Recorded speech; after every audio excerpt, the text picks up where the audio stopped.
You're listening to an Airwave Media Podcast.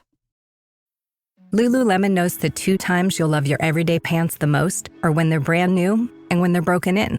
Lululemon's new Easy 5 pants are designed to let you enjoy both feelings at the very same time.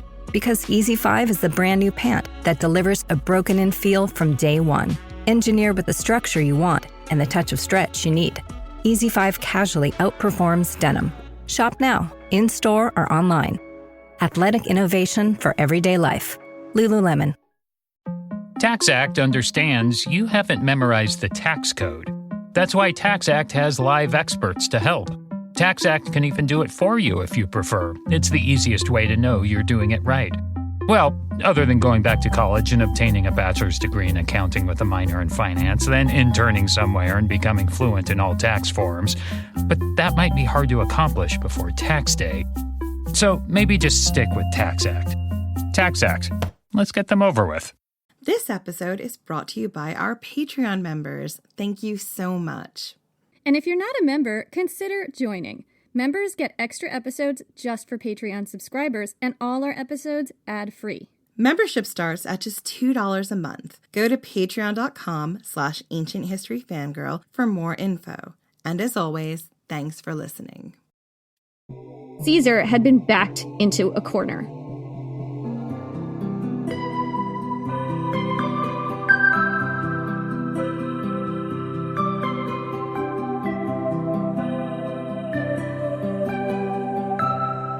After 8 years of fighting in Gaul under Caesar's banner, you'd think you'd be used to the cold. But standing on the bank of this river in the gray light before dawn, you're not sure if you can remember ever shivering this hard. You've been here all night. The river at your feet is thick with ice and January mud. You exchange tired looks with your men. Your commander is late. It's daybreak by the time he arrives, dark circles under his eyes, his face gaunt from exhaustion. He stands with the Rubicon gleaming dully behind him in the hard light of dawn. You all gather around him. His voice rings over the wind as you've heard it ring over countless battlefields. He explains what you're all doing here, why he hauled you out of your beds and sent you marching ahead of him fast to the banks of this river. The Senate, he says, has betrayed him. It's called for his army to be stripped from him. Pompey the Great has turned on him. His longtime friend called him home to face trial on the Senate's terms. I, he says, your beloved general, I will face prosecution, condemnation, exile, or maybe death. But that isn't the worst of it. The worst is the Senate's contempt for you, the soldiers. By voting my ruin, he says, Pompey the Great and the Senate have discounted the will of the people. They don't see your noble deeds. They don't see the countless friends you left in Gaul, brave men with bright futures who gave their lives to bring wealth and glory to Rome. I see you for what you are, he says, but down in Rome, across this river, they would cast you as villains. He goes on, I've stood with you. I was forged with you in the fires of Elysia. I left friends there too. I will never let this stand. Will you? Then he explains what you must do. Follow me, he says, and you will become outlaws. The Senate will put a price on my head, and it will put a price on yours. If you follow me, we will be beyond the pale. All of Rome will rise up against us. The punishment is death if we're caught. But this is what we must do to liberate our city from the grip of tyrants. This is what heroes do. Risk death to fight injustice. Will you follow? You cannot be hearing this. You tear your eyes away from him and glance at the faces of your men. They gaze enraptured. They lift their voices and pledge to follow. They bang sword against shield to sound their assent. The air rings with their passion. Your heart falls. You thought you knew them. You thought you knew him. 8 years drowning in blood in Gaul, all of it following Caesar, and it has led you to the banks of this river, to the brink of betraying your homeland and everything you love. A sharp stab of betrayal cuts right through you, and it isn't from Pompey and the Senate. You didn't run at Elysia. You didn't run at Gergovia when your men were being torn limb from limb at the gates of the enemy. You held firm in the face of fire and starvation, stayed with your men and suffered with them. You punished deserters in the prescribed manner, had them beaten and stoned before their fellow soldiers. You never thought about their reasons, never dreamed one day you would join them. But this time, as your own men file over the bridge, you hang back, watch them go beyond the pale to the one place you will not follow. And then, when the time is right, when no one is watching, you run. I'm Jenny Williamson. And I'm Jen McMenemy. And this is Ancient History Fangirl. At this point in our story, Julius Caesar had been in Gaul for almost a decade. When Julius Caesar takes his sabbatical, he sabbaticals hard. That is an understatement. He's still getting sabbatical pay. Actually, I don't think he is. I think he's like robbing people's towns and shrines and stuff. Well, that's probably because you don't get paid on a sabbatical. Oh, I just don't know how it works. I've never had a job that included a sabbatical before, obviously. Anyway, we talked about the Gallic Wars and the heroic last stand of the Gauls and their general Vercingetorix in the last 3 episodes. If you are not caught up, you need to go back and catch up because Vercingetorix does not have time for you not to be caught up with where we are in the story. Yeah, Vercingetorix does not have time for your shit. He does not have time for any shit. He doesn't. As you know, like what he did was incredible and it required getting a lot of people to be united under one cause incredibly quickly. But that is a story for the other 3 episodes, so go back and listen. Vercingetorix, All You Love Must Burn, parts 1, 2, and 3. Don't forget 3, guys. That's the one with Alesia. That's important. Anyway, returning to our story, while Caesar was away, things in Rome didn't just stop because Caesar doesn't exist in a one-man show where when you cut away from where he is, the rest of the world just waits patiently. He thinks that's the case, but that's not the case. He definitely thinks that way. Remember how we kept saying that Caesar's enemies in Rome were sharpening their knives, just salivating for him to come back to Rome at the end of his governorship so they could prosecute him? Now we're going to get into the specifics. It started even before Caesar went to Gaul in 58 BC. Before he left, 2 praetors, highly placed government officials, started inquiring into his conduct as consul, and they did not like what they found. They were pushing to have all of Caesar's actions as consul invalidated by the Senate. All of his laws and achievements would be undone. Caesar had to appear before the Senate himself and defend his actions. But the Senate failed to agree about the extent of his crimes. They spent 3 days in what Suetonius calls fruitless wrangling. Eventually, Caesar threw his hands up in the air and was like, whatever, I don't know. Let me know what you decide. I cannot stick around for all this fruitless wrangling. I got shit to do. Can we just stop for a minute and just give a nice shout out to sassy Suetonius here? Thank you, Suetonius, for bringing the sass. Anyway, so Caesar was just like, fuck this shit. And he went off to Gaul. One of his underlings during his consulship was then immediately brought up on several charges as a prelude to impeaching Caesar. While Caesar was governor of Gaul, he was immune to prosecution, but as soon as his governorship was over, he was fair game for prosecutors, and a lot of people wanted to make sure Caesar got prosecuted. There were 3 main reasons why. First, the Senate had never gotten around to officially approving Caesar's invasion in Gaul, which may or may not have made his whole invasion sort of illegal. Second, Caesar was amassing a very strong, loyal army and all this wealth building up his power base. A lot of people remembered his abuses of power when he had been consul and were very, very nervous about a supercharged Caesar and his own army and his own money. I mean, what could go wrong? I see nothing wrong with this. So this whole series of events triggered a lot of people's Sulla-related PTSD because remember, the Sulla and Marius civil war had only been about 22 years ago. And Caesar was the nephew of Marius, and Marius was the populist who lost the civil war. And Caesar had made a career of standing on Marius's shoulders and sort of being Marius reborn, shall we say. Yeah, he'd really appealed to the populace by signaling his very open support of Marius, which was actually kind of dangerous and something a lot of people didn't do because the Sulla side had won and they had then enacted all these extremely bloody prescriptions, which resulted in people's severed heads being hung up in the Senate building and festooned over the rostra and stuff. And if you need a reminder of what happened and what Caesar did, go back to Julius Caesar and the Pirates' Ransom. It's all covered in there, and you'll get an idea of what young Caesar was like. And it wasn't just Caesar, it was everyone else in Rome. I mean, that war, the Sulla and Marius Civil War, affected the way people saw Caesar. Absolutely, but the way Caesar behaved as a young man is very telling of the way he was always going to behave. Julius Caesar, if you go back to the Julius Caesar and the Pirates' Ransom, of course you get context for the way people lived during that time and the horrors that they had to go through. But you also get a really good sense for who young Julius Caesar was and how he became the man he is today. Because Julius Caesar at the age of 17, on the wrong side, on the losing side of a civil war, went up to a dictator and was like, hey, I know you want me to divorce my wife. I know that you could put my head in the rostra, and you know what? I'm not going to do it. That's the kind of guy we're talking about. So, third, there were some in Rome who did not approve of Caesar's invasion of Gaul for humanitarian reasons. Really?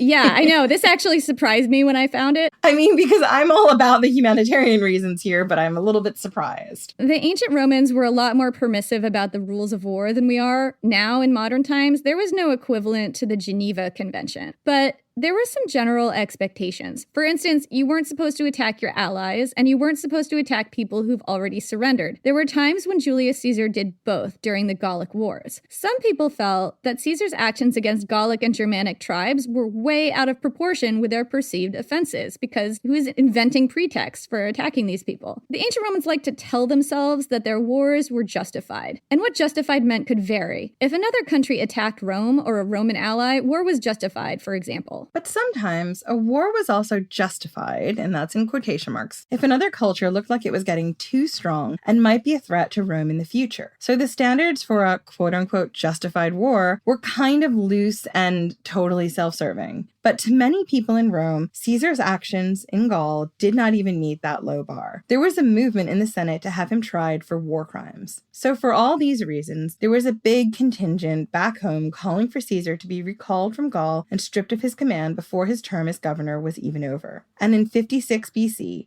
2 years into Caesar's Gallic invasion, one of those praetors who tried to get Caesar hauled up before the Senate for an inquiry, Lucius Domitius, was up for consul. Domitius basically ran on a platform of taking Caesar's armies away from him, and this appealed to a lot of people for very good reasons. Caesar had to call in the big guns from afar, Pompey and Crassus, and basically persuade them to run for consul against Domitius. The deal was that Caesar would send a large contingent of his own soldiers to vote for them, basically stacking the decks. Both Crassus and Pompey would get their own provinces and opportunities to wage war and enrich themselves out of the deal, and in return, they would pass a resolution to allow Caesar to keep his governorship for another 5 years. Crassus and Pompey got their consulship, and they did it through underhanded means. First, they both held back their intention to run until the last minute, which blocked the elections from being staged at the appointed time. This triggered a rule that if the elections weren't held when they were supposed to be, a special appointee, theoretically a disinterested third party, had to be chosen to oversee special elections. This all sounds very shady to me, Jenny. It gets shadier. With picky eaters, every meal feels like a negotiation. Smarty Pants fills common gaps with 16 nutrients, even when veggies are a no-go. With 33% more nutrients than the second leading product and brain health support, it's the #1 kids gummy multi. Grab Smarty Pants on Amazon or at Target or Walmart today. Brain health support from key nutrients. This statement has not been evaluated by the Food and Drug Administration. This product is not intended to diagnose, treat, cure, or prevent any disease. Is there a baby in your life who's about to start solid foods? This can be such a confusing and stressful time. As a mom of 7, I really struggled with spoon feeding my oldest baby. But once I realized that babies can safely feed themselves real, wholesome foods using the principles of baby-led weaning, feeding the rest of my babies became an actually enjoyable experience instead of something that I used to dread. Hi, I'm Katie Ferraro, college nutrition professor and dietitian specializing in baby-led weaning, and I host the Baby-Led Weaning Made Easy podcast. Each week, we cover evidence-based, safe infant feeding practices for parents and caregivers of babies who are 6 to 12 months of age. So, if you're confused by all the conflicting info you hear about starting solid foods, or you want easy, actionable tips on how to safely prep food for your baby, or introduce allergenic foods, or figure out when to drop a milk feed, we cover all that and more, plus interviews with the world's leading feeding experts in 2 new episodes each week. Search Baby-Led Weaning wherever you listen to podcasts, and happy feeding.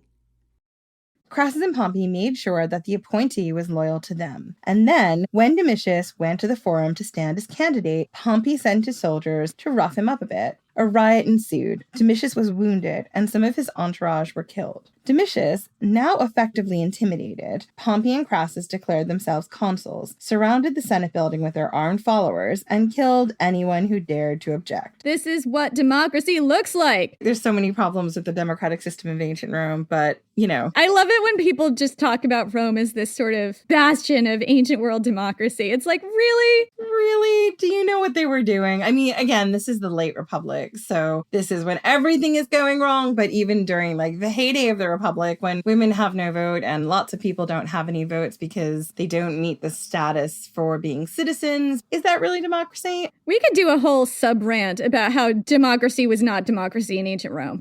Anyway, Pompey and Crassus voted Caesar into another 5 years in Gaul, and each of them took a lucrative governorship for themselves. Spain for Pompey and Syria for Crassus. And allegedly, they drew lots to figure out who was going to get what. I really want to know how that conversation went. I think they cast lots. Yeah, I bet there was cheating involved. Look, okay, these are not the most honest guys. I don't know. I mean, Spain and Syria are both pretty plum positions. I think they both could have had whatever they wanted. Well, yeah, and they just gave Caesar what he wanted. Because that's how the triumvirate works. So now Pompey and Crassus were in charge, and this time around, the gloves were off. I mean, the gloves have been basically off the whole time. I mean, I'm not sure they owned a pair of gloves. They spent their years stomping on rules that were supposed to limit their power and using their armed followers to intimidate political enemies. They even blocked opposing senators from entering the building during voting days and imprisoned people who voted against them. Because democracy! And this was good for Caesar. He got his next 5 years. It even looked likely that Pompey and Crassus might use their clout to get Caesar appointed consul remotely when his governorship ended, so he didn't have to stand for election personally and expose himself to prosecution, because why? Why would he do that? Why would he want to do that? Yeah, why would he want to do that? He's got two mates in charge. Come on, guys, just do what I need you to do. Everything will be cool, and then you can peace out. Caesar just wanted to coast to his next position without any of those pesky charges about misuse of government and misappropriation and war crimes. None of that. None of those pesky little war crimes charges coming back to bite him. I mean, these are not small charges. But the bad news for Caesar was that the triumvirate was starting to unravel. Because all good things must come to an end. Anyway, Pompey and Crassus's consulship ended in 54 BC. And as soon as his term ended, Crassus packed up and left town for the new job he'd lined up for himself as governor of Syria. He was thrilled about this appointment because he was thirsty for military victory. Pompey was basically a god of war at this point, and Caesar was just covering himself in glory and Gaul. Just covered, like a cloak of gold at this point. Right, dripping in glory. Him and Agrippina would be fighting over that cloth of gold. Oh my God, could you imagine Julius Caesar and Agrippina the Younger in the same room? No, I can't. We've got to get back to our poor man Crassus. Crassus hadn't had a good war or a good fight since the Spartacus War about 16 years before. And Crassus won the Spartacus War, but Pompey got a lot of the credit for it. Pompey just sort of turned up at the end, rounded up some little bands and pockets of people literally fleeing. They were refugees. Yeah, exactly. Refugees. Probably not even like slaves who were fighting slaves. And, just massacred them because Pompey the Great. Right. He's going back to the Senate and telling them that he basically cleaned up the whole Spartacus War when Crassus had done all the work. Crassus felt like he had been sort of cheated of his military glory. Crassus was hoping someone in Syria would start something so he could get his war on, because he had not achieved the military greatness that he wanted. He was a man of advancing years. This was his last shot. He was gonna do it. But when Crassus got to Syria, he was deeply disappointed to find that nobody wanted to rebel against Rome. Oh, nobody? Nobody even wanted to do just a little rebellion. Not even just a teensy insurrection? No insurrections for Crassus. Not even some, violent protests? No violent protests. How about some peaceful sit-ins? No. Oh. So Crassus got a big old case of the SADS. Crassus had the SADS. So, completely unprovoked and for no particular reason, Crassus decided to raise an army and make war against the Parthian Empire, a longtime enemy of Rome, but one that hadn't done anything particularly warlike lately. But Crassus had heard they had plenty of loot to plunder, and again, he needed a little war. Yeah, this might make it a justified war. They have loot, you guys. No, this does not make it a justified war. But here's the thing. The Parthians were horse archers, scythians to the Scythians. They used composite recurve bows like the Scythians and barbed Scythian arrows like the Scythians. And as far as I can tell, they were basically Scythians. And if you want to know more about the Scythians, check out Amazon's Warrior Women of the Ancient Steppe. We tell you all about them. Their specialty was what used to be known as the quote-unquote Parthian shot, where the archer faces backwards on a galloping horse, shooting arrows behind with deadly accuracy. This is really hard. They made it look easy, but it's hard. Can I just say, ancient history history fangirl, new rule to be added into the canon: do not pick a fight with the Parthians. Right, don't pick fights with the Parthians. We're about to tell you why. Somewhere in the deserts of Parthia, Crassus's troops were surrounded on all sides by deadly horse archers under a barrage of arrows. The arrows the Parthians used were Scythian arrows, which were barbed, frequently dipped in poison, and very, very nasty. Here's how it went down according to Plutarch. Quote, the Parthians stationed their mail-clad horsemen in front of the Romans, and then, with the rest of their cavalry in loose array, rode around them, tearing up the surface of the ground and raising from the depths great heaps of sand, which fell in limitless showers of dust, so that the Romans could neither see clearly nor speak plainly, but being crowded in a narrow compass and falling upon one another, were shot and died no easy nor even speedy death. For in the agonies of convulsive pain and writhing about the arrows, they would break them off in their wounds, and then in trying to pull out by force the barbed heads which had pierced their veins and sinews, they tore and disfigured themselves the more. When Publius, that's Crassus's son, urged them to charge the enemy's mail-clad horsemen, they showed him that their hands were riveted to their shields and their feet nailed through and through to the ground, so that they were helpless either for flight or for self-defense. Can we just pause for a minute there and just think about exactly what you've just described, Jenny? So this is a giant tire fire. These soldiers are getting shot with these arrows, right? They're surrounded by these Parthian archers who are literally riding circles around them and just shooting into them with these barbed arrows. And if you look at the head of a Scythian arrow, it's got these barbs on it so that you can't pull it out without yanking tendons and chunks of flesh out with it. So these people are basically getting their hands nailed to their own shields by these arrows and their feet literally nailed to the ground. They're trying to pull the arrows out and they're yanking out sinews and tendons, and their general is yelling at them to retreat or do something, and they literally can't move. It's a huge tire fire, and it's just like, to me, it's really heartbreaking. I'm sorry to put you through the emotional ringer, Jen. It's fine. I mean, I'm overly emotional. It's just part of my personality. It's okay. But it is just one of those things where, like, I think sometimes you read the descriptions, especially from the ancient world sources, and you can almost lose the impact of what was happening to these people. And like, they literally were nailed to the ground. They were not going anywhere. Imagine the helplessness of that. And imagine the terror and the disorientation, because you also can't see anything. The enemy cavalry is kicking up dust and sand so you can't breathe, and there's sand in your eyes and grit in your mouth, and you can't move and you can't talk and you can't see much. And all your friends around you are not dying quickly. They're getting impaled, and they're trying to pull these arrows out and getting more arrows shot into them while they're doing it and writhing around on the ground and not being able to flee. And it's terrifying. And Crassus's son was killed in this attack. And Crassus, as a result, was extremely despondent, as you'd expect. And according to Plutarch, quote, although the soldiers held Crassus to blame for all their ills, I mean, yeah, he was the one who wanted this war. I would say Crassus was to blame for all their ills. That's an accurate assessment. Well done, Plutarch. Still, they yearned to see his face, but he was lying on the ground by himself, enveloped in darkness, to the multitude an illustration of the ways of fortune, but to the wise an example of foolish ambition, which would not let him rest satisfied, to be first and greatest among many myriads of men, but made him think, because he was judged inferior to 2 men only, that he lacked everything. And comparison is the thief of joy, guys. If Crassus had just been happy to have been Crassus, the richest man in the ancient world, the guy who stopped the Spartacus War, part of the triumvirate, he could have been a happy person who didn't wind up dead in a blanket fort in Syria. Because Crassus made a blanket fort, and anyone like me, anyone who's ever needed to put themselves into a blanket fort because life has been a bit tough, will understand what Crassus did here. I've done it. I've done it many times.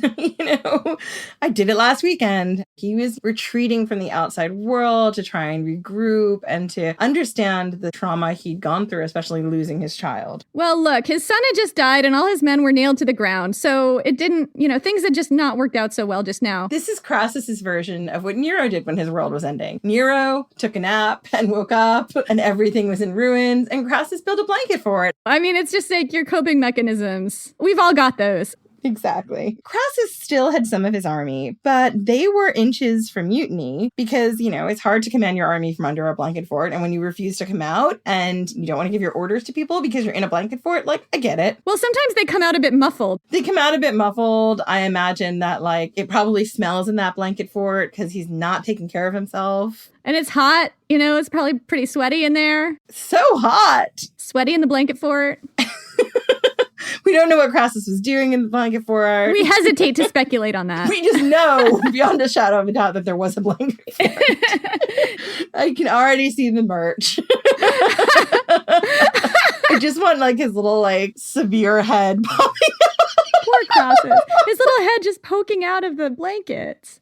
with a little tent over him. Right. Like, what? What's going on? Oh, shit. They're mutinying. No. Anyway, when one of the Parthian generals rode up to Crassus's camp under a flag of truce and offered to bring him to the Parthian king to negotiate a peace treaty, Crassus was very, very suspicious. But his men were about to mutiny and they demanded that he go meet with the Parthian king. I can't possibly fathom why. Because they wanted to go the fuck home, Jen. They were done with this war. I mean, there was sarcasm, but sure. In case anybody missed the sarcasm, I don't know how you could possibly miss the sarcasm, but just in case. Crassus did not want this meeting, but his soldiers got violent. According to Plutarch, quote, "At first he tried entreaties and arguments. If they would just hold out for what was left of the day, during the night they could reach the mountains and rough country, and he showed them the road thither and exhorted them not to abandon hope when safety was so near. But when they grew angry with him and clashed their arms together and threatened him, then he was terrified and began to go towards Serena." Serena is the place where he was supposed to go to meet the king. As he went, however, he turned and said, quote,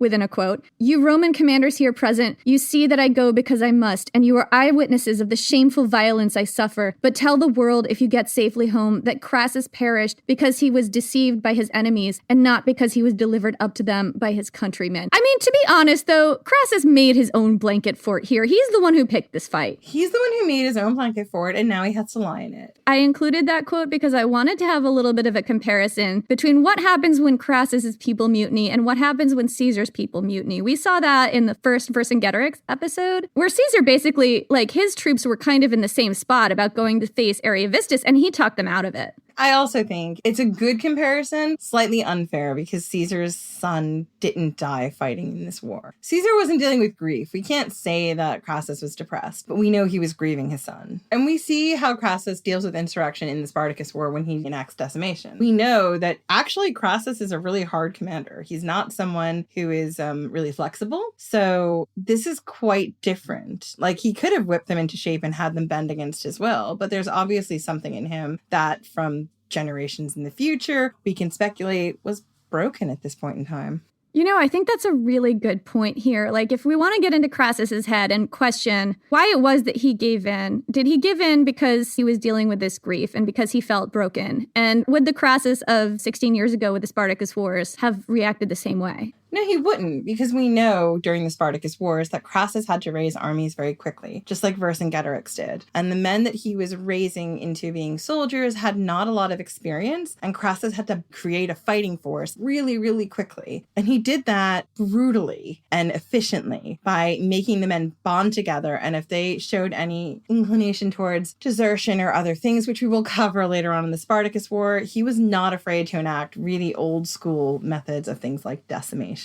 Right, and that does harken back to Vercingetorix. Both of them didn't have a lot of time. He didn't. By the time Crassus took over the campaign against Spartacus, 2 other Roman leaders had fallen. And Spartacus's army, which was massive, like between 40,000 and 100,000, was ravaging the Italian countryside, the Italian bread bowl. Yeah, so basically, I think Crassus perished because his son had died and he lost when he expected to win, and maybe some part of him gave up. Yeah. Crassus went to meet the Parthians on foot. On the way, he was offered a horse, and a crowd of Parthian grooms lifted him up onto it, then crowded around the horse, beating and terrifying the poor animal to a gallop, which we do not approve of. No. One of Crassus's lieutenants tried to get them to back off, grabbing the horse by the bridle and killing one of the Parthian grooms with a sword. This is a little bit hard to picture, but I think what was going on here, like when you read the ancient sources, the picture you get is that Crassus walks up to the king of Parthia's camp on foot, and one of the king of Parthia's aides comes to meet him and says, "Why are you on foot? You're a great general, you should ride a horse." And he's kind of being contemptuous here, but he puts Crassus on this horse, and then there's a mob around him of people who are angry at Crassus, and they start harassing this horse, possibly to scare Crassus or to intimidate him or something like like that. It's hard to picture, but the point is that there's now this angry mob around Crassus on this horse. One of Crassus's lieutenants tries to defend him from all this and winds up killing one of the Parthians, and that is basically pouring gasoline on an already volatile situation, because suddenly a scuffle turned into a brawl, and in the ensuing violence, a mob of Parthians dragged Crassus off his horse, threw him to the ground, and chopped off his head and right hand. That's according to one story. Cassius Dio tells us that the Parthians poured molten gold down Crassus's throat because of his love of wealth. And we're recording this on the day that the first episode of the final season of Game of Thrones is going to be aired in America. And you know what we're thinking. We're thinking the death of Viserys. Absolutely.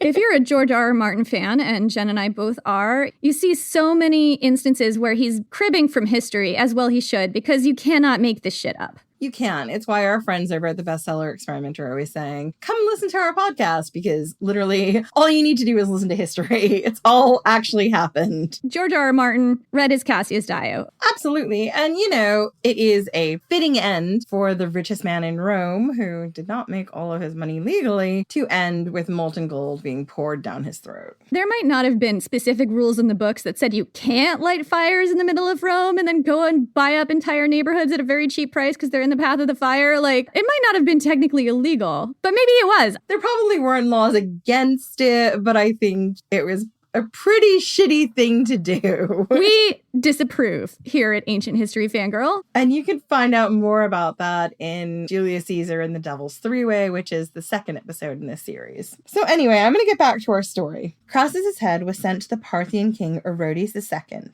where it was used as a prop in a performance of a Greek tragedy by Euripides. That tragedy was the Bacchae, which I'm sure we're going to talk about in the future. I kind of feel like we ought to read that play and point out where Crassus's head made its appearance.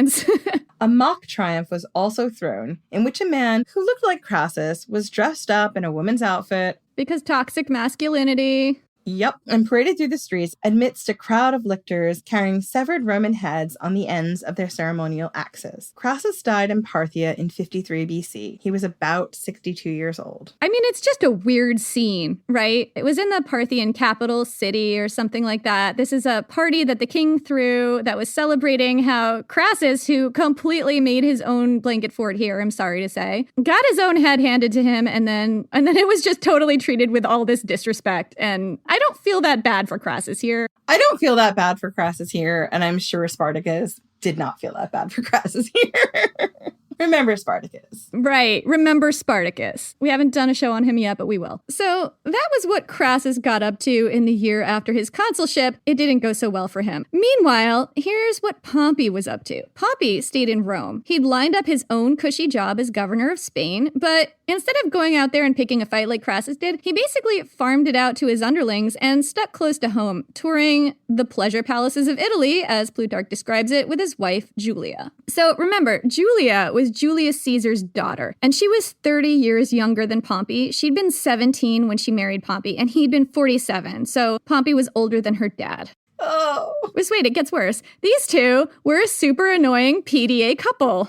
They were wildly in love. And if you're getting the icks at this, like we are, believe it or not, a lot of people in ancient Rome did too. Plutarch said, quote, "Indeed, the fondness of the young woman for her husband was notorious, although the mature age of Pompey did not invite such devotion." Little unfair to men in their 40s. I know some very handsome men in their 40s. However, it's not because it's just a man in his 40s being in love. It's a man in his 40s being in love with a 17-year-old girl. Anyway, I think what grossed out the ancient Romans wasn't so much the age difference, because remember, they married girls as young as 14 to men in their 50s. It was the fact that Julia actually liked her husband, meaning that the age difference was okay, as long as Julia didn't like Pompey, but she did, so now it's a problem. Yeah, and that's also really gross. Layers and layers of gross here, okay? Plutarch speculates that Julia liked Pompey so much because he was faithful to her and, nice to her and stuff. So whatever his other faults, Pompey appears to have been a guy who was nice to his wife, which we know is pretty rare in the ancient world, and I guess puts him on level with Germanicus for being nice to his wife. Right, we've seen a few guys who are nice to their wives, maybe 3. In how many episodes has this been, since we started? Oh my god, it's over a year of fangirl, guys. Vanishingly rare. Anyway, Pompey left his governorship in Spain to subordinates so he could spend his days necking with his very young wife in the pleasure gardens and ugh. But their happiness was not to last because in 54 BC, not even a year after Pompey's consulship ended, Julia died in childbirth. She was 22 years old. Pompey was heartbroken. And when Caesar heard the news in Gaul, so was he. Julia's death was another major blow to the triumvirate. Now Pompey had nothing to tie him to Caesar. Meanwhile, things were really starting to devolve in Rome. Corruption, electoral bribery, and violence were rampant. Angry mobs stalked the streets, riots were endemic, and at one point, a mob burned the Senate House down while cremating the body of a guy who'd run for praetor, who'd been killed in a gang war against his political opponent. People were talking seriously about making Pompey dictator, if only so he'd use his troops to instill order because there was no police force in ancient Rome at this point in history. Pompey was voted sole consul in 52 BC, and he immediately passed a number of laws to try and limit the rampant corruption and violence. He also broke a lot of those laws himself pretty much immediately after passing them. Tacitus called him maker and breaker of his own laws. I mean, fair enough, Tacitus. I've missed you. Where you been? Way to call it, Tacitus. Thanks for, joining us here. Pompey had a mandate now. Curb the corruption and violence and bribery. And he passed some laws aimed to do that, which were kind of a problem for Caesar, because this is all about Caesar, isn't it? Right. One of those laws was a law about whether or not someone could stand for public office in absentia. One thing Caesar really, really wanted was for the Senate to give him permission to stand for consul in absentia, so that he would have a nice, cushy, year-long job and immunity from prosecution and creditors because, whoopsie, he's done some bad things, waiting for him when he got home from Gaul, without the need to enter the city of Rome as a private citizen. Because if you enter the city of Rome as a private citizen, you're open to all kinds of prosecution. We're just drilling that home in case, we've gone on too many tangents for you. It bears repeating because it explains a lot of Caesar's behavior. And now that Pompey was sole consul, Caesar was hoping Pompey would just call in that favor for him. Because remember, people are supposed to be able to vote for their consuls, and Caesar didn't want people to vote. He just wanted to be appointed consul. That's what he's trying to get Pompey to do. Just appoint me consul. Just say I can be consul, so I don't have to show up and deal with this whole electoral process nonsense. So initially, this actually did happen. In 52 BC, after Caesar defeated Vercingetorix at Alesia, which we talk about in Vercingetorix, All You Love Must Burn Part 3, the Senate was so pleased that there wouldn't be a horde of angry Gauls pouring over the Alps to enact their revenge that they voted a 20-day holiday for Caesar, and all 10 tribunes of the plebs approved legislation that allowed Caesar to stand for consul in absentia exactly as he wanted. The tribunes of the plebs, by the way, are going to be important later, incidentally, so I might as well explain about them now. There were two classes of citizens in ancient Rome, patricians and plebeians. The patricians were the upper class, and the plebeians were basically everyone else who weren't slaves or freedmen. And yeah, let's just remind you, citizens, there were lots of people who were not citizens but did live in Rome. The tribunes of the plebs were 10 officials in the Roman government who were supposed to represent the interests of the ordinary Roman citizens. Commoners could serve as tribunes of the plebs, and this was important because the rest of the Senate and all the other officials in government had to come from the patrician class. And that's kind of mind-boggling when you think about it.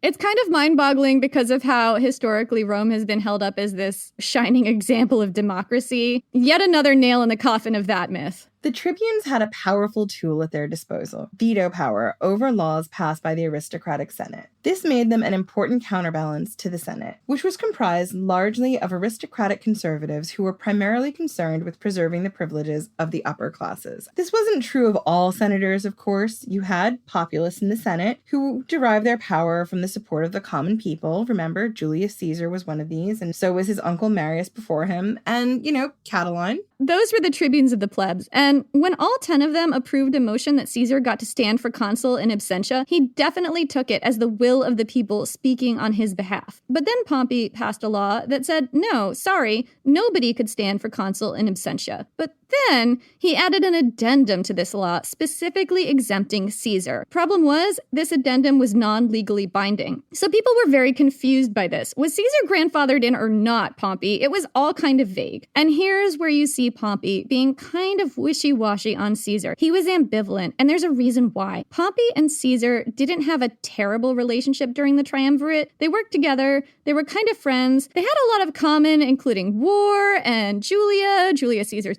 daughter and Pompey's daughter wife. There was always something to talk about when they got together. Yeah, totally. Oh, man. The ancient world is so disturbing. It truly is. But we love it. We wouldn't have it any other way. Well, we would, but we can't. Well, we can't have it any other way, so we might as well just not wish for things we can't have. But Pompey had, historically, not been very well accepted by the patrician class. His dad, Strabo the Butcher, one of my favorite names in ancient history, Strabo the Butcher, who was struck by lightning. Instead of dying putting on his shoes like Caesar's dad. Strabo the Butcher was the first in the family to achieve patrician status, and he came from a rural background, all things the established patricians were prejudiced against. Those established patricians, by the way, the conservative aristocrats, the leading men of Rome, they called themselves the optimates, or best men. I mean, let's be clear. This is a nickname that they gave themselves. They were an obnoxious clique. They rather disparagingly referred to Strabo as a quote-unquote new man. They didn't see Pompey as one of them. This meant Pompey had kind of an inferiority complex, despite being a military golden boy. But Crassus's death had left Pompey the richest and most powerful person in Rome. He was the only one who commanded his own army, and he had immense wealth that he'd amassed on his campaigns. Now that Caesar was growing in power, the aristocratic conservative senators saw Pompey as their last best defense against a Caesar takeover. Suddenly, after years of rejecting him, the wealthy in crowd, the best men, were starting to suck up to Pompey, and he wanted to make his new friends happy because he just wants to belong with the cool kids. Oh, Pompey, do better. Pompey's in middle school still. He just wants to be friends with the in crowd, and they didn't accept him, and they didn't accept his father, but all of a sudden they're like, hey, Pompey, you want to come to our party on Saturday? Hey, Pompey, you want to come and drink with us out behind the Senate building? It's going to be awesome. And Pompey is totally just like, yeah, you guys. Pompey has terrible emotional intelligence. Like, the minute the cool people are sniffing around you when they've been, like, rejecting you for ages, or the cliquey people, you should know they're up to something. Right. They're totally up to something, Pompey. We've been in middle school, too. We know. We've been in middle school. We've been in high school. We've been everywhere that there is a clique. There still are cliques in adult life. Just never fall for it. Come on, Pompey, time to graduate. Pompey tried at first to walk a line between pleasing the anti-Caesar faction in Rome, the best men, and not pissing Caesar off too much. But you know what they say about a good compromise? It makes nobody happy. Another law of Pompey's was more of a direct threat to Caesar, because it's all about Caesar, let's not forget. In order to prevent people from skipping town right after their political office by landing lucrative governorships, thereby avoiding prosecution for abuses of power while in office, Caesar, Pompey, they all did this. Pompey proposed a 5-year gap between when someone could hold public office in Rome and when they could hold a governorship. Part of this law said that existing governors could basically be recalled at any time and replaced by a governor who hadn't held office in 5 years. This was, I imagine, to tamp down on existing corruption now by replacing current governors who had huge debts with those who didn't have those debts, so they'd have less reason to pillage their provinces. Maybe, one would hope. That part of the law was the direct threat to Caesar. It meant that right now, he could be recalled at any time from Gaul and replaced with someone else. But Caesar wasn't ready to go home. It was sometime around 51 BC, and he was still wrapping things up in Gaul. Technically, he had about 3 years left on his second governorship. For the first few months of Pompey's consulship, he was the only consul, which was a huge strain on the, Roman checks and balances of power. Every consul needed a co-consul. Right. Rule number 1 of ruling in Rome. Every consul has to have a co-consul. Otherwise, you have a dictatorship, guys. But partway through, Pompey got a co-consul, a guy named Marcellus. And while Pompey seemed kind of 50-50 on Caesar at this point, Marcellus had a raging anti-Caesar agenda. I mean, Marcellus, is that your raging anti-Caesar agenda, or are you just happy to see me? I'm shocked and appalled. Put that back in your toga, Marcellus. It's not appropriate. Marcellus immediately, now that his toga's fixed, started calling loudly and at length for Caesar to be stripped of his legions. Just strip him. He demanded that Pompey clarify once and for all that Caesar definitely definitely did not get to stand for consul in absentia. Absolutely not. We will not stand for it. He even hauled in some poor guy from a colony Caesar had granted citizenship to, had that guy flogged. For no particular reason. For no reason. Let's just flog the guy. And he told this poor flogged man to go to Gaul and, quote, show Caesar his stripes. Asshole move. Total asshole move. And flogging a Roman citizen was majorly illegal. This was a pointless and cruel act that Marcellus did for no other reason than to give Caesar the finger long distance style. And bear in mind, this is one of the best men. Ugh. He was out for Caesar's blood and a new toga. And a new toga, maybe that gives him a little more coverage in the frontal area. Definitely needs some more coverage in that front. I'm just saying, Marcellus, just take care of it, okay? Anyway, speaking of raging anti-Caesar agendas, here's where Cato comes into the story. And this is actually not the first time Cato has been in this story. He appeared in our telling of the Catiline conspiracy way back in Julius Caesar and the Devil's Three-Way. If you remember, Cato was the one who accused Caesar of being part of the conspiracy when he objected to the conspirators in the Catiline conspiracy being executed without a trial. And since then, Cato had been an intractable enemy of Caesar and a thorn in his side. Cato was something extremely rare in the ancient Roman government, an anti-corruption crusader. In a political world where bribery was basically part of doing business, Cato absolutely refused to be bribed, and this made him a weirdo. Like, everybody took bribes. He fashioned himself as a strict moralist who wanted to drag the Roman Republic kicking and screaming back to its idealized, highly moral roots, whether it wanted to go there or not, and whether those roots were actually moral or not. Because remember, this is a republic that was founded on a story about sexual assault. I mean, Cato had some issues, didn't he? Rated T for teen. Hey everyone, it's the best in the world, CM Punk, back to shake up WWE 2K26. This year, the show never stops. You're running the greatest spectacle on earth with the biggest roster we've ever had. Over 400 superstars and legends from every era. Stack the tables, break the rules, burn it all down. And yeah, my very own showcase, telling my story the way it should have been told. Because when the show never stops, anything is possible. Available March 13th, pre-order now. A lot of senators hated Caesar because he was a populist who wanted to threaten patrician privilege. Cato was definitely a patrician too. He came from an old and noble family, and as far as I can tell, he wasn't particularly populist. But I think Cato hated Caesar because of Caesar's lust for power and his king-like tendencies. To Cato, Caesar represented a threat to the Republic, and he wasn't wrong. So here are some fun facts about Cato. Cato always had an extremely strong sense of justice. Plutarch tells us that one time when Cato was a little boy, he and some of his friends were all holding a mock trial with judges and accusers and a defendant and everything. And these little kids' games were super advanced because I definitely was not playing mock trials as a small child. I was probably like daydreaming and walking into trees. Right, same. I was probably like, hanging out in the hallways at my school talking to myself because I was a weirdo. I was my best friend. Now I just talk to Jen. Yeah, that sounds about right. I mean, that's how we have this podcast, isn't it? Sort of like I'm talking to myself, though. I'm like, now I am going to eat a lean cuisine. Now I'm putting it in the fridge. Jen's like, why are you texting me this? The minutiae of your daily operations don't need to know it. Sometimes I don't answer back.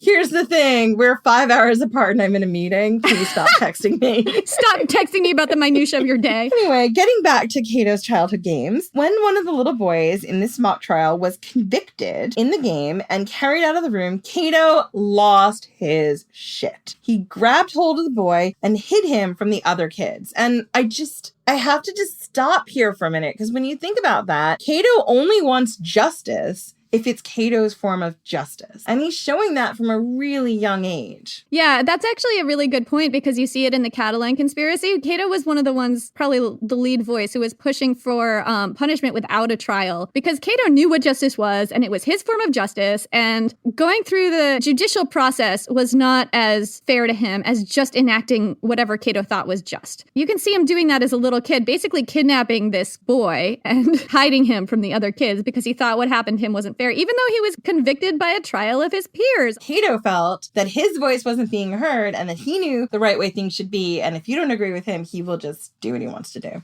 Cato was about 14 when Sulla became dictator, and Sulla took a liking to Cato. Sulla was always summoning Cato to his house for these little visits, and this must have been extremely disturbing because Plutarch describes Sulla's house as, quote, an inferno, owing to the multitude who were brought there and put to torture. Even so, Cato had absolutely no qualms about talking back to Sulla in his torture house. Sulla found this extremely amusing, and no doubt it made Cato's parents break out in a cold sweat. One time, Cato was with his tutor, Sarpedon, and he saw some heads of freshly executed aristocrats being carried out of Sulla's house. Cato turned to Sarpedon and asked him why nobody had killed Sulla yet. Sarpedon said, "They fear him, my child, more than they hate him." So Cato said, "Give me a sword that I might free my country from slavery." He was maybe 14 at this point. This, of course, terrified Sarpedon. He was pretty sure Cato meant it and might try something very, very stupid if left unattended. So he was very careful not to let Cato out of his sight in the capital or in public or anywhere he might run into Sulla, which was basically anywhere because you never know where Sulla is going to pop up. Cato was from a wealthy background, but he made a giant point of living modestly. He was living modestly at people. He engaged in punishing exercise, subjected himself to extreme temperatures without much protective clothing, and insisted on walking everywhere, refusing to ride horses, refusing to ride in a litter or a cart, which is what most people did. He drank only the cheapest wine he could find and went around outside without shoes or a shirt, which everyone thought was really eccentric. No shoes, no shirt, no service, Cato. If he's deciding, he wants to go around not wearing any shoes, he's gonna go hungry. No soup for Cato. Well, Cato wouldn't have your soup because Cato is very modest and he doesn't need soup. He needs a single crust of bread every 3 days and water. Right. Cato does not need your soup. He doesn't eat soup unless it's gruel. He doesn't eat soup unless it's a very thin broth. And even then, if he even detects the slightest chunk of meat or veg in there, he has to say no. No. Right, because it's not thin enough broth. What are we even saying? I have no idea. Because he has to make sure that everybody knows that he's martyring himself at all times. Cato had a daughter named Portia and a wife named Marcia. Once, a rich man named Hortensius asked for the hand of Cato's daughter in marriage, but Cato refused because Hortensius was about 30 years older than Portia, which wasn't that weird for ancient Rome, but for some reason he thought that that wasn't okay, which good for you, Cato. Like, yeah. But lest you think, hold up. Oh, you're going to just rip that rug out from under me. Yes, I am. Lest you think Cato gave a shit about women or anything. He then turned around, divorced his own wife, Marcia, and married her to Hortensius, saying, "This is okay with me as long as it's okay with her dad." Note that he never asked Marcia what she thought about the whole situation. Later, when Hortensius died, Marcia and her children moved back in with Cato, and they may or may not have remarried. I'm not sure. The sources conflict on that. Julius Caesar himself speculated that Cato orchestrated all this so that Marcia would come back into Cato's household with wealth she'd inherited from Hortensius once he died. It was kind of a scandal in ancient Rome at the time. This whole Cato wife situation. Cato wife swapping? Cato wife swapping. I don't think he got a wife out of the deal. I think he just swapped his wife to Hortensius and then waited for the dude to die so he could get his shit. I have so many feels about that. I mean, it just sort of undermines this whole story about Cato being extremely moral, which is kind of the point. Like, Cato was moral to Cato, in Cato's opinion. Well, yeah, I mean, it goes back to his behavior as a child. As long as Cato gets the result he wants, that's justice. And in this case, sure, take my wife for a small period of time, and then I'll take your wealth when you're dead. Thanks. And I'll get the wife back. Oh, because I'm Cato. Everything comes up Cato. Marcia, why are you going back to this dude? Why? I want to tell you guys my favorite Cato story now. Oh, do tell. During the Catalan conspiracy, Cato noticed that Caesar was reading a personal letter during the Senate proceedings. Instead of paying attention, Cato declared that the letter that Caesar was reading was probably some secret missive from one of the conspirators, and he accused Caesar of being involved. And then Cato demanded that Caesar show him the letter. This is so good. Caesar hands over the letter because he's like, oh, is this what you want? Okay. Cato decides, I'm going to read this letter aloud. But as he was reading it aloud, he realized that it was a very explicit, possibly X-rated send nudes love letter to Caesar from Cato's half-sister, Servilia. Caesar doesn't even say anything. He just is like, all right, and he hands Cato the letter. It's greatest. You can really see why Cato hates Caesar. Cato just walked around with like the fire of 1,000 suns burning in his breast about Caesar, and his sister was totally banging that guy. And of course he felt some kind of way about that because men own women in the ancient world. When Sulla was finally out of power, Cato started prosecuting people from his own political party, including friends and family members who'd been Sulla informers during the prosecutions. And we're not saying that it's good to be a Sulla informer during the prosecution. This is bad. But Cato had absolutely no qualms about this. And even when he liked you and you were his his friend or his family member, he was not going to hesitate to bring down the hammer of justice on you. Nothing stopped Cato from doing what was right, or what Cato thought was right, and those were basically the same thing in Cato's head. When Pompey returned from war in 61 BC and wanted both a consulship and a triumph, Cato loudly protested in the Senate and forced Pompey to choose. Pompey picked the triumph. And when Caesar wanted the same thing in 59 BC for his first consulship, which we talked about in Julius Caesar and the Devil's Three-Way, basically we talk about everything in Julius Caesar and the Devil's Three-Way. Go listen to that episode. Cato pulled a filibuster to prevent that too. Speaking continuously from dawn to dusk, Caesar picked the consulship. And this kind of just sums up who Caesar and Pompey were in just two very clear decisions. When Caesar joined up with Pompey and Crassus to form the triumvirate, Cato risked intense backlash to obstruct it at every turn. One time, when Cato was making a speech against Caesar on the rostra, Caesar had his armed thugs drag him off the platform and throw him into jail. One of the senators declared he'd rather be, quote, in jail with Cato than in the Senate with Caesar. And that's from our guy Dio. Good appearance, Dio. Thanks for showing up. Cato also periodically got beat up by Caesar's followers for opposing his public votes. But Cato gave zero fucks about this. Cato gave absolutely no shits. Cato was just gonna Cato. He was. When Caesar was in Gaul, Cato turned up the pressure on him at home. Cato was the ringleader of the movement to have Caesar tried for war crimes. He demanded that Caesar be handed over to the tribes he'd been warring with. Which is pretty great. Like, could you imagine if that actually happened? Oh my God, it would be so just. Like, I'm agreeing with you here, Cato. That is a good plan. Right, and we are ragging on Cato a lot, but sometimes I find myself really agreeing with Cato. Totally. I mean, we're ragging on him because, like, really he had a patrician interest at heart. But he did see what he was doing as trying to save the Republic and not fall into dictatorship or let Julius Caesar just railroad everyone into his agenda. And so you can kind of see, like, that's not the worst. He's a complicated figure because it's like, on one hand, I feel like I see in Cato some people that I've known in my life where it's like, you know, I agree with your politics and I still kind of can't stand to talk to you about them because you're so uncompromising sometimes. And I agree with you. We all know people like that, right? But at the same time, sometimes something like this happens where it's like, Cato was the only person seeing this and he was loud about it. And you kind of have to love him for that. So anyway, when Pompey and Crassus granted Caesar another 5-year term as governor of Gaul, Cato protested that. When Crassus died, Cato saw his opportunity to break up the remaining power monopoly for good. Cato hated power monopolies, and yet again, you see where he's coming from here. He devoted himself full-time to driving a wedge between Pompey and Caesar any way he could. He constantly pressured Pompey to recall Caesar from his governorship and make him disband his army. When Pompey was elected to sole consul and made it his mission to instill law and order, it was because Cato publicly shamed him into it. Good job, Cato. Yeah, and Cato whipped up the best men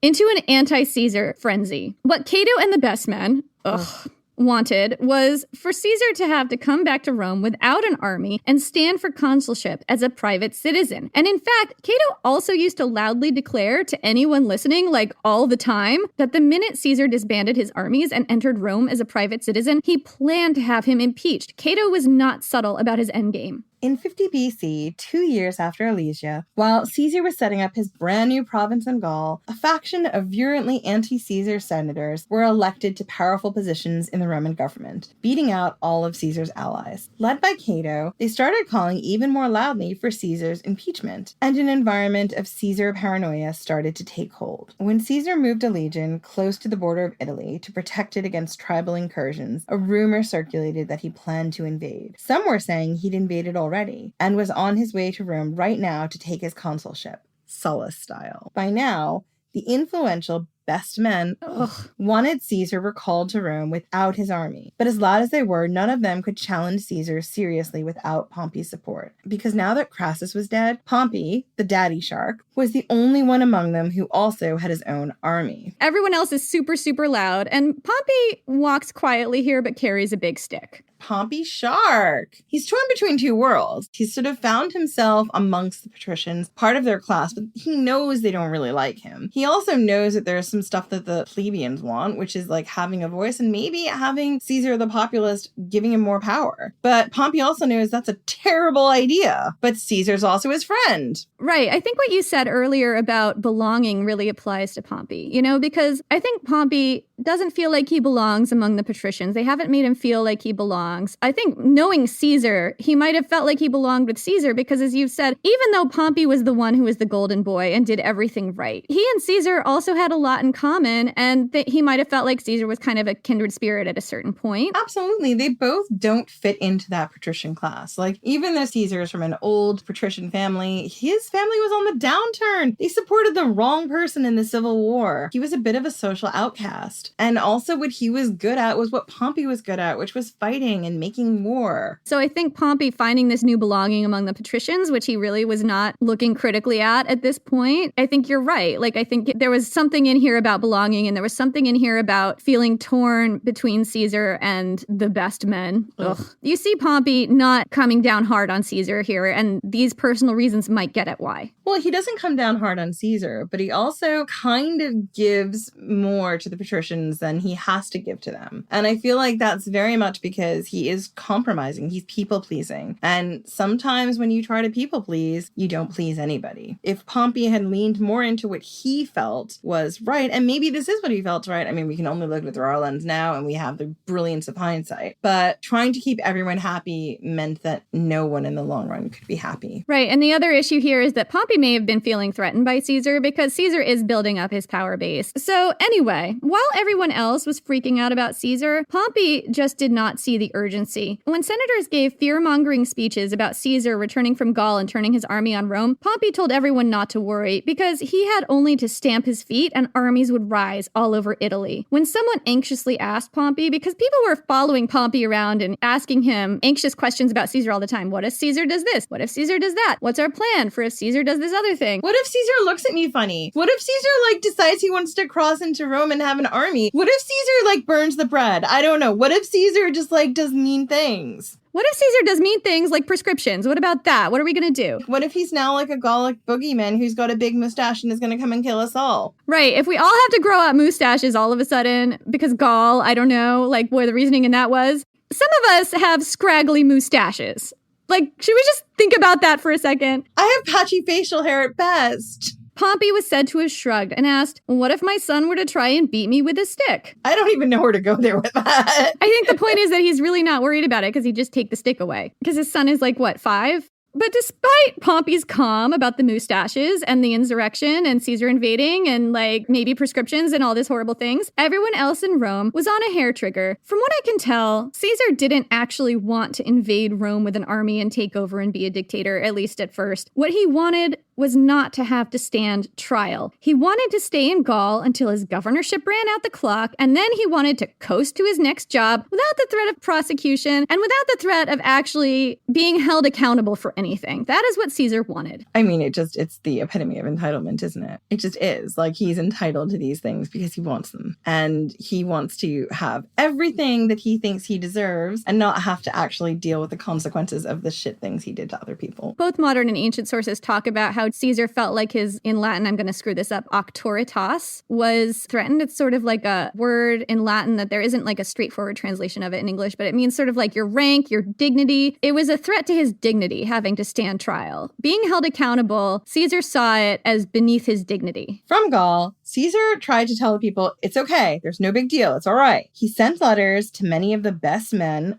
stating his willingness to relinquish most of his legions. He wasn't going to give up the 10th, guys. Remember, he loved the 10th. Ride or die with the 10th. He was going to give up most of his legions, give up the governorship of Transalpine Gaul, as long as he could stand for consul in absentia. I mean, we're not asking for a lot, just standing for consul when not being there and being able to properly campaign or think about what my slogans are. It's fine, just do it. Caesar even offered to disband his army entirely if Pompey was willing to do the same. And obviously, Pompey wasn't going to do that because what if Caesar's bluffing? Look, Pompey is not going to disband his army. Caesar knows he's not going to disband his army. This is basically a junk offer. But he made it so that he could say that he made it. Exactly. He made it so he could look reasonable. Right. None of this was good enough for Cato. Fair enough, Cato. I'm with you here. Letting Caesar just coast to his next job was exactly what Cato didn't want. In 49 BC, he demanded that Caesar dissolve his army immediately or be declared an enemy of the people. And this time, Pompey backed him. The measure passed because Pompey Shark found his teeth.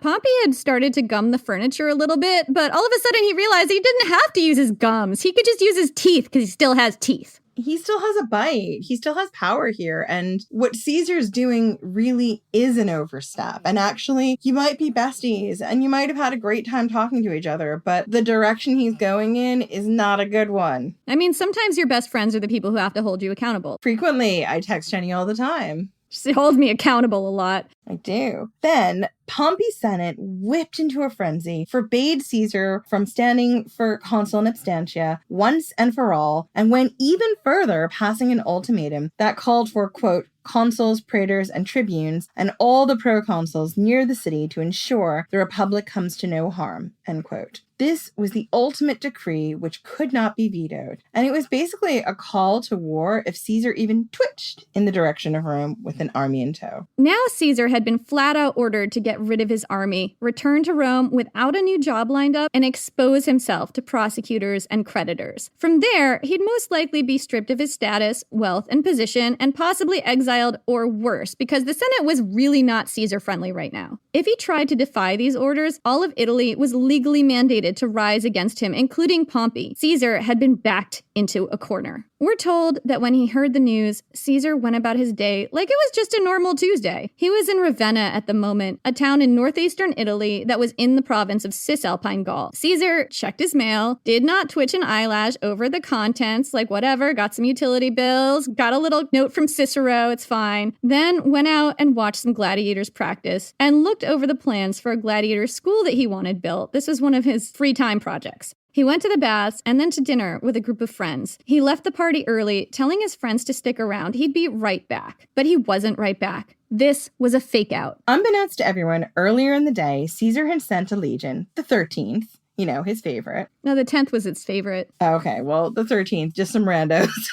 I don't know why he sent them. I think because the 10th were probably still in Gaul. He wanted to send the 10th, but he was stuck with the 13th, okay? Okay, he was stuck with the 13th. He sent them in disguise to the southern border of his province. And now, as night fell, Caesar snuck out of his own dinner party, borrowed a team of mules from a nearby baker, why, and set out with a small...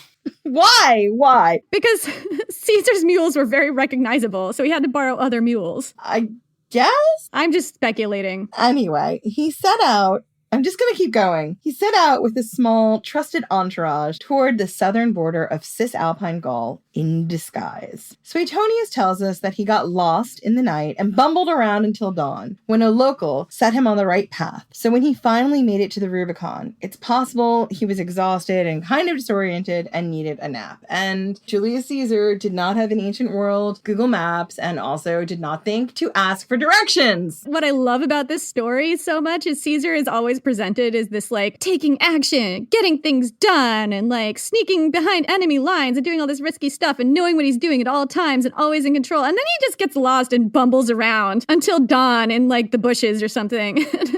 It's awesome. Like, sometimes you wander into these little details and it just kind of adds a human element to these people that makes me deeply happy. The Rubicon was a river that marked the boundary between Rome proper and Cisalpine Gaul. Historians aren't sure exactly where the river was in ancient times. There is a modern river in that area today that's named the Rubicon, but we don't actually know if it's the same one because, you know, things change over time. Yeah, we don't know if that's the actual Rubicon that Caesar crossed or if that was a different river. It's a mystery. Well, it's a mystery because rivers move and get diverted and times change. So here's why the Rubicon was so important. In ancient Rome at this time, governors of provinces were granted imperium, which was a privilege that gave them the right to command their own army in their province. But they weren't supposed to take their armies into Italy. This was seen as a hostile act against their own state. This rule was supposed to prevent another Sulla, even though you see Pompey bringing his own army into Rome all the time to keep order or just to rough up his opponents. And even though for some reason back when Caesar was consul, he was supposed to keep his army on the field of Mars and not blah, blah, blah. So there were lots of times when this got broken for various rules, lawyery reasons. But technically this was a rule. You weren't supposed to bring your own army that you'd raised in your governorship into Italy proper because it made everybody feel really threatened. And Sulla was not that long ago and nobody wanted to deal with that again. As a governor, technically, the minute you entered Italy proper, you automatically lost your imperium and you could no longer legally lead an army. Commanding Commanding an army without imperium was a capital crime. And incidentally, so was obeying a general who didn't have imperium if you were a rank-and-file soldier. The punishment for both was an automatic death sentence. Crossing the Rubicon was an irrevocable step for both Caesar and his army. Caesar had done controversial things his first time around as consul, and not everyone liked what he was doing in Gaul. But once he led his army across that river, he'd truly be beyond the pale. All of Italy would rise up against him, was legally mandated to, including Pompey, thanks to that ultimate decree the Senate had just passed. The sources tell us that Caesar agonized over this. He stopped at the river and deliberated a long time, talked it over with his officers, debated the pros and cons. A lot of crazy stories sprang up around this moment in hindsight. Suetonius insists, and this is just a wacky story, that a supernatural being appeared, snatched up a trumpet from a soldier, and, blowing a mighty blast, strode across the bridge to the opposite bank, this being a not-so-subtle hint from the gods. Plutarch tells us that the night before all this happened, Caesar had a disturbing dream about having sex with his mom.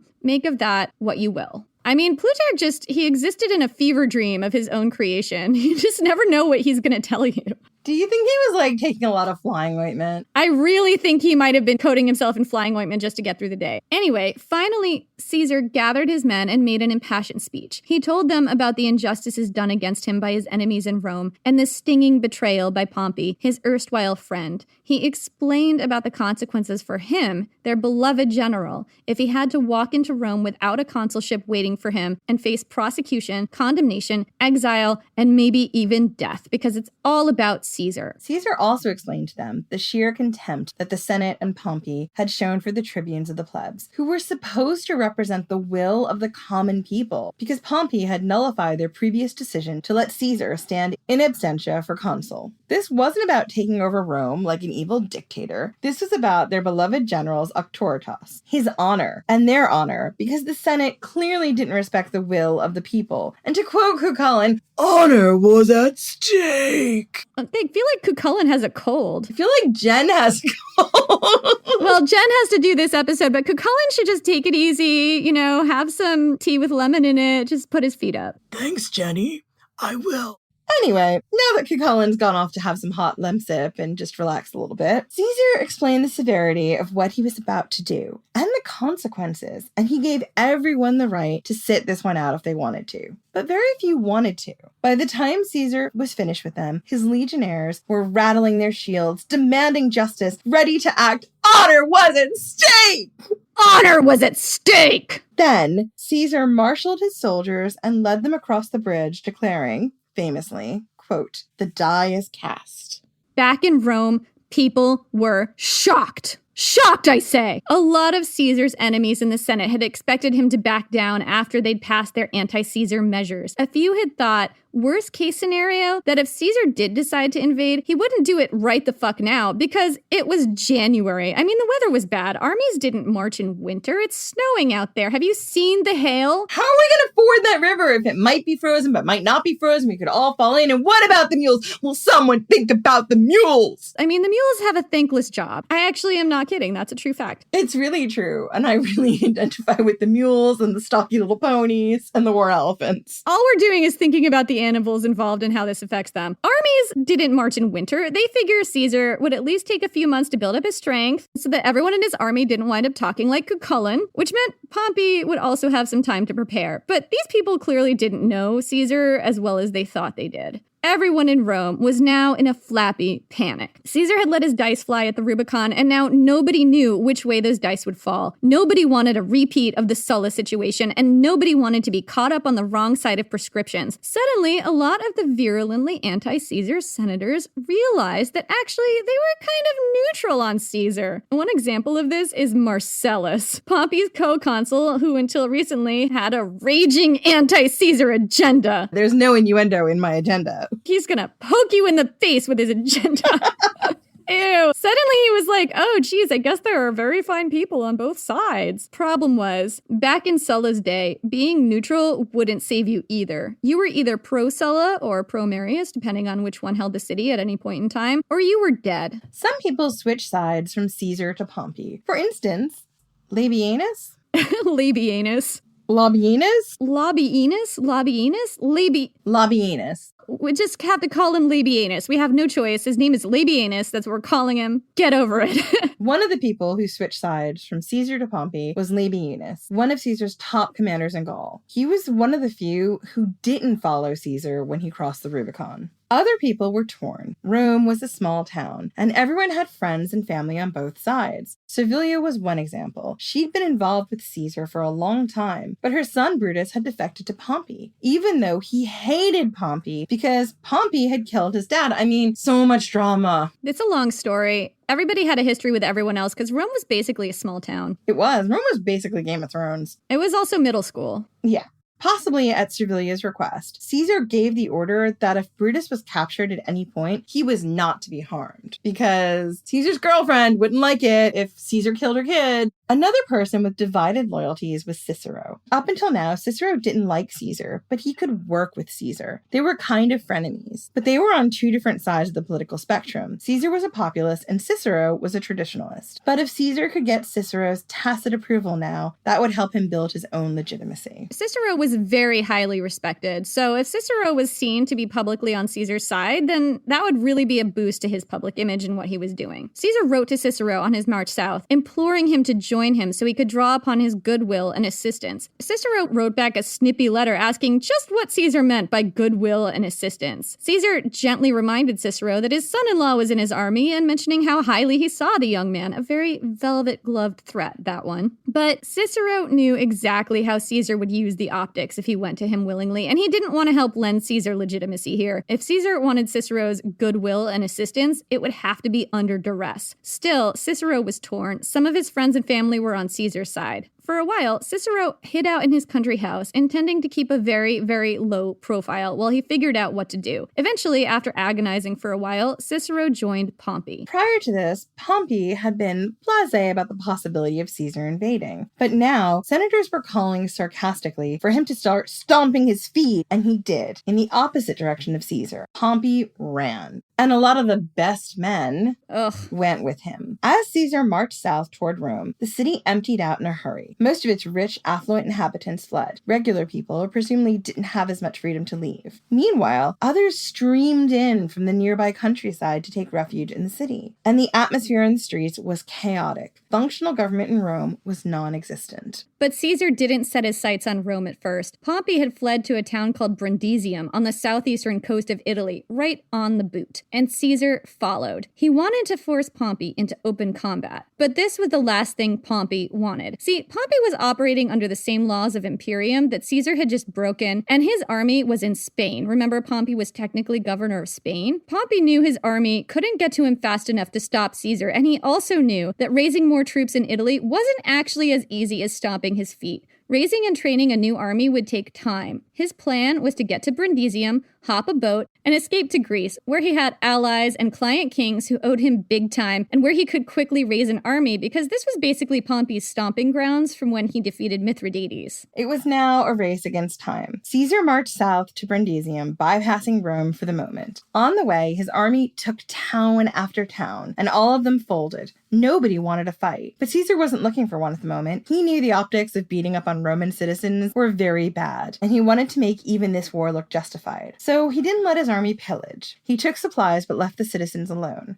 When he captured high-ranking Romans, including those who'd been his enemies in the Senate, he let them go freely, even when he knew they were going to join Pompey. About halfway to Brundisium, Caesar took the town of Corfinium, which was being held by Domitius. Domitius, if you'll remember, was the guy who ran for consul against Pompey and Crassus back in 56 BC on a platform of stripping Caesar of his army, and who Pompey and Crassus beat up and intimidated into not standing for election. Upon hearing that Caesar was practically on his doorstep, Domitius promptly drank poison, and then, hearing a rumor that actually Caesar was being relatively easy on his enemies, bewailed his fate at having decided on the poison option too quickly. His physician told him to just sit back and relax, because actually what he'd drunk was a sleeping draught, not actual poison, which I don't know what to say, Domitius. You're super lucky. You're lucky, or your physician was going to just hand you over to Caesar to keep his own life, but you'd be sleeping in the process. He just gave you some Ambien and was like, here you go. It was like, don't tweet. Stay away from Twitter and you'll be fine. When he came to Corfinium, Caesar captured about 50 senators and high-ranking equestrians, including Domitius. And unlike Sulla, he did not immediately round them up in an arena and have them executed. Instead, he gave them all a self-serving speech about how he never wanted this war. He'd been forced into it. He was the wronged party here, and everyone should feel bad for him. Poor Caesar. Poor Caesar. We feel so bad for him. Tiny, tiny violins. Playing in the background of all these speeches. Possibly listening to Caesar's self-aggrandizing but pitying speeches about how you should all feel bad for him made some of these guys wish that Caesar had just put them out of their misery, but we'll never know because Caesar tells us this. This is mostly non-commentary sources. After we get out of Gaul, we have a lot more sources to draw from, including Cicero, who tells us a lot from a different perspective. It's really fun. Ooh. Yeah. Then Caesar let them all go, even letting Domitius keep 6 million sesterces he'd raided from the Roman treasury to pay his troops, which presumably he was going to use to fight Caesar. I mean, this just tells you that Caesar was absolutely not in the slightest bit threatened by Domitius and his troops. Go ahead, keep your money and pay your troops with them. I literally do not care. You are not going to cause me any trouble.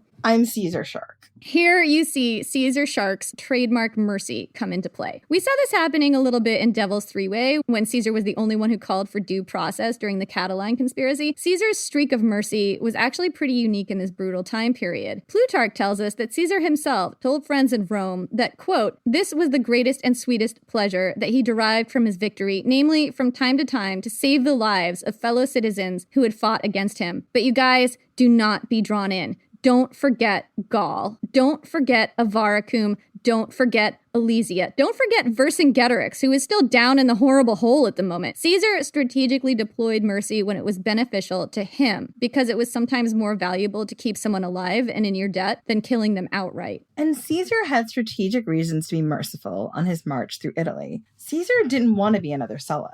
What he wanted was what he felt he was entitled to. He wanted his automatic consulship. He wanted not to be prosecuted. He wanted his triumph. Why I chose to say it that way. That's exactly how he said it, I'm sure. And he wanted to be one of Rome's leading citizens. He wanted to be Caesar Shark the Great, best of the best men. Ugh. What he didn't want was to fight a bunch of battles he didn't need to fight, with Roman towns and against Roman citizens. And when he let his political enemies go, he wanted them to remember just who they owed their lives to. Because being able to kill you, but choosing to spare you, that's real power. Within 60 days, Caesar had taken the entire Italian peninsula on the way to Brundisium, practically without bloodshed. But he wouldn't really have won until he'd confronted and defeated Pompey. And Pompey wasn't going to make that easy for him, because by the time Caesar got to Brundisium, Pompey had already evacuated to a town called Dyrrachium in modern-day Albania. The ancients would have considered it Greece, about 97 miles away by sea. It's actually near Corfu, where I visited last summer, funny enough. Me too. Yeah, where we both visited. Caesar chased Pompey to Brundisium, but was unable to stop him evacuating to Dyrrachium. He also couldn't follow because Pompey had taken all the boats. First round to Pompey. At this point, Caesar still just had one legion with him. Most of his troops were still across the Alps in Gaul. Making the calculation that Pompey wouldn't be invading Italy again anytime soon because he needed time to build up his strength in Greece, Caesar decided to build up his own strength and solidify his power base in Italy. So Caesar turned around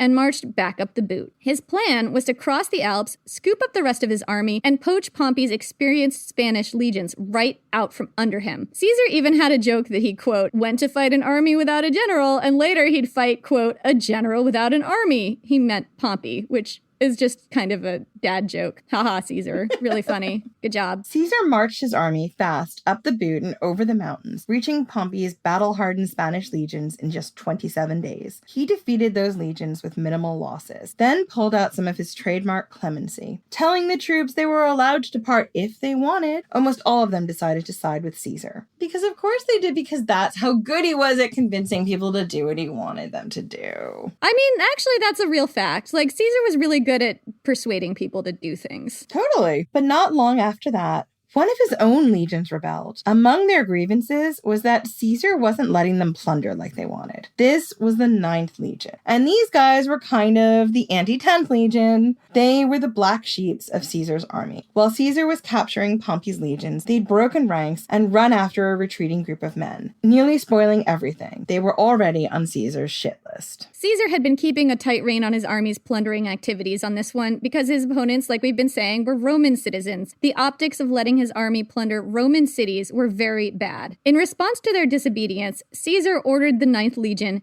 decimated. This was an archaic and extreme punishment in the Roman army where every 10th man in a legion would be beaten to death by his fellow legionaries. Some historians believe Caesar actually never meant to carry out this punishment. His purpose was more to shock them back to sense. The legionaries pleaded with him to show mercy, and Caesar hemmed and hawed over this for a bit before finally relenting. Instead of decimating the whole legion, he rounded up 120 ringleaders, had 11 of those beaten to death, and let go a 12th man who was able to prove he actually hadn't been involved. Instead, Caesar had the guy who implicated him executed. Mischief managed. So now, with Pompey's legions and the rest of his own fanatically loyal, battle-hardened army in tow, Caesar went back to Rome. His purpose in Rome was twofold. First, he wanted to make sure the government was up and running, because if there was no legitimate government, more and more people would defect to Pompey for their own security. But even more than that, Caesar wanted to be seen as legitimate. Pompey was backed by all the best men of Rome. He had all the authority and the legitimacy.